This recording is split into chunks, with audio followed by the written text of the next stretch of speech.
Hi guys, it's Rachel. I know it's been a really long time since I made a video. So here I am. I have a new webcam which I'm still trying to figure out because I don't know, technology just hates me. I know internet, my laptop are broken and my webcam. What I wanted to get done today was the video that was done the other week on having a toolbox. I've had quite a big think about this, to be honest with you.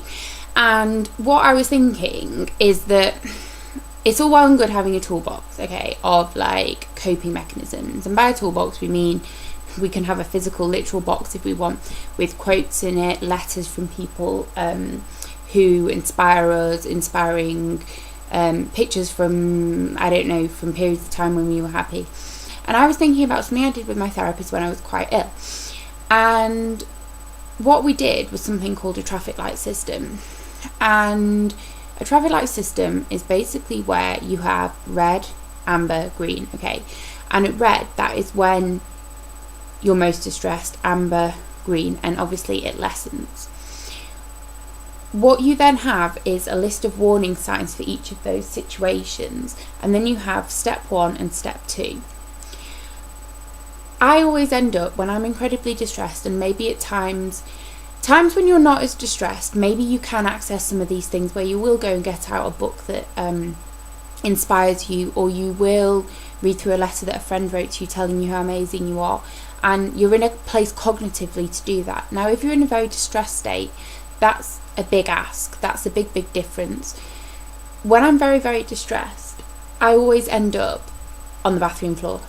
I have no idea why, but I always end up on the bathroom floor. So the traffic light system that I did on a huge piece of sugar paper, and that went on my bathroom wall. To this day, which I never use anymore, but to this day I have a pile of numbers on my windowsill in my bathroom. We can all say that when we're very distressed, that we can pick up the phone to a friend, we can text somebody, we can phone somewhere like the Samaritans. And in all honesty, that's not something we can necessarily just do. If we could just do that, I guess people wouldn't use behaviours, people wouldn't cope in different ways. And having those numbers there in black and white, for me, it was there. It was in front of me, and it's the same with this traffic light system, okay? So what I want you to do is to get yourself a piece of sugar paper, and I want you to have red, amber, green, okay? Red, the trigger warnings for me, okay? So what things show warnings that I'm in this red alert zone? Did this with my therapist so she could say to me, well, when you're highly distressed, Rachel, this is how you are. What it also does is if it's there, it can help the person who's with you. They can look at that and you can say where, and you say red, and they can say, right, well, I'll try this list of things with you. So when you're in red, that's like high states of arousal, high states of anxiety, where you're incredibly distressed, where you just don't feel like you're coping. You may have used behaviours, you might be afraid of using behaviours more, you may feel very suicidal, you may be thinking more about hurting yourself, you might just feel incredibly out of control, incredibly disconnected, very dissociated, very, very distressed.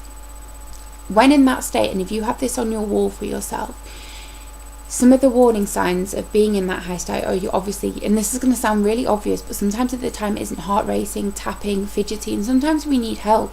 I needed help to understand what feeling depressed was, what feeling anxious was, what feeling sad was, what feeling happy was, because I didn't understand how to do that.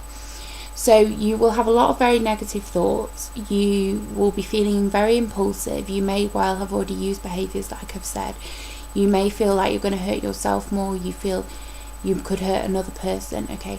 Some of those initial steps, maybe to take some medication if you're prescribed it to help calm you down.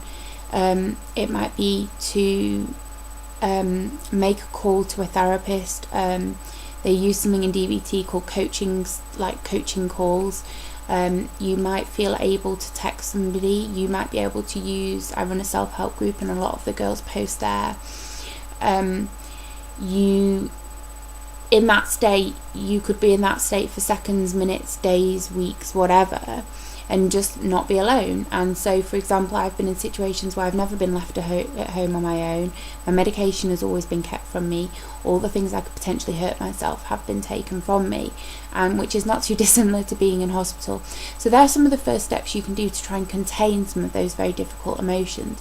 And what can then happen is, if those things aren't helping, is the options are to go straight to your GP, to go to A&E, to make a decision with your therapist, psychiatrist, or what have you, with your treatment team if you have a team. If you don't have a team, to make calls to places like the Samaritans, who can maybe advise you. I would like to say that A&E is your best route, but quite often you will get turned away, so maybe making an emergency appointment with your GP so that the GP does the referral. It's a very hard place to be, because sometimes the only place people feel safe is wrapped up in bed, where they can't do anything to themselves and don't have to face anything. But there are going to be things that can be done in that stage. In the amber stage, you're looking at feeling slightly more settled. You're looking at having thoughts and feelings about behaviours, but maybe you've not been acting on them. That you feel a mixture of difficult emotions. You don't feel like yourself. So yeah, by the amber stage, that's normally when a person isn't in such high alert. It doesn't mean that a person is necessarily safe, but it's not that incredibly intense feeling that a lot of people can have. It is behaviours are perhaps still being used, and there are periods of time where maybe you can be left on your own. Things can distract you. You can maybe art journal, you can maybe draw, you can maybe go online, distract yourself with Facebook, with a television program. It just means that you're more here. You're not in a kind of state of hyper arousal. You can be a bit calmer. You're maybe taking something like, I keep going on about medication, regular medication to help just to take that edge off. A number of people don't use medication, so you might have other means of doing. I know that some people meditate. That's something that I personally find incredibly difficult to do. It's doing the things for yourself that are for you. That it can be anything. God, I don't know, you can have a hot bath, and they all sound so kind of like, really, a hot bath?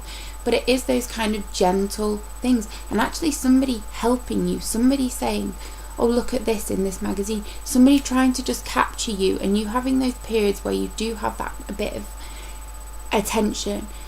And then maybe one of the other steps, if a lot of that isn't working, it might be about upping your therapy. If you're in treatment, about saying, can I see my therapist more, or saying to your therapist, I feel like I need more support. So you might get yourself a support worker.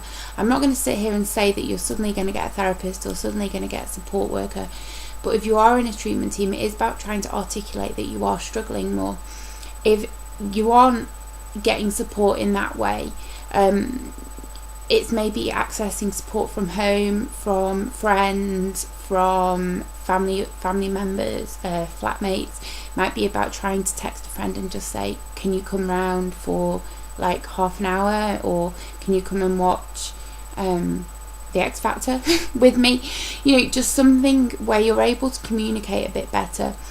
I had very specific things on it, like about calling certain people, because there were certain people who were aware of my situation. So the things that I maybe hurt myself, I was in a place to say, can you take this from me? Will you keep my medication for me and just give it me at night? Can you take these things away from me? Can you keep this type of stuff out of the house?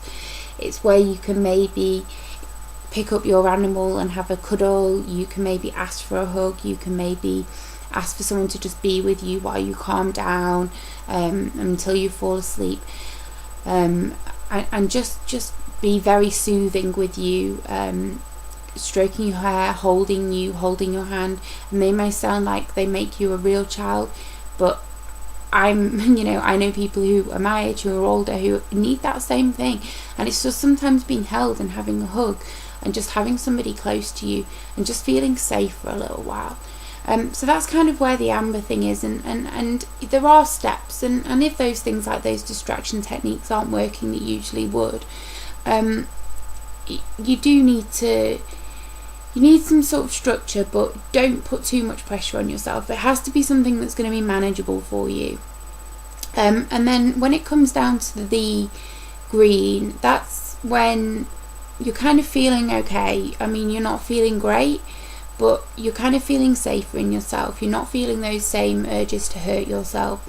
You're maybe not engaging in behaviours as much. Some of the things that might improve when you're in this place is you might be sleeping better, your concentration might be better, you might be able to communicate more, be able to engage a little bit more, you might look forward to things, you might feel excited about something. There's some of the, well, I say warnings, but it's not really a warning, but some of the things that can happen for you which mean you're in a slightly better place. And then some of the steps you can take when you're in those stronger places are maybe socialising, or maybe mixing with friends, going for coffee with a friend, I don't know, do a photo shoot, go to your art class, go and see a family member, take your dog out for a walk, do all of the things that actually, those things engaging and do make a difference. Because when we're in levels of kind of red and amber, those things people might be able to say you need to do that, but we actually aren't in a place to do it. When you're in the kind of green zone, you are more in a place to be able to engage with things. It means you can maybe go to therapy and start making mini goals. It means that your behaviours are kind of reduced, and that you are setting goals for yourself, that you are giving yourself some structure in the day. And they're all the things that happen in that area. A lot of people can spend weeks and weeks and weeks in the red zone and just be in a complete state of depressed anxiety, manic, just horribleness, where they're using behaviours and nothing is helping. Seeing your therapist more isn't helping, you know, and some people end up being in hospital because of that. Some people, I've had periods of time where I've not been hospitalised, but I've basically had my mum not leave my side. And then in the amber, where things reduce a bit and I can be in my room on my own and my mum might be downstairs, and then slowly come into the green zone where you have that time. And if you think about how maybe a structure in a hospital works, when you first go in, you're on regular observations, they reduce that as you settle in, and it's that same kind of system whereby when you're initially sort of in treatment, not necessarily just in hospital, the intensity of what's going on is very different, and it reduces and reduces and reduces. And what this traffic light system is also about is about your degree of responsibility, and accepting that when you're in the red zone, that you might need someone else to read that poster, you might need somebody else to say, right, this is where Rachel is, and she's got a suggestion here that she did with her therapist, that that maybe I take her to I phone this doctor so and so and take her for this appointment. I phone her therapist, and I've been given, by Rachel, been told that I can phone her therapist and stuff. And it is just then in the next level, maybe you're more likely to be able to make that phone call and say, can I have that? So it is just coming down those levels, really.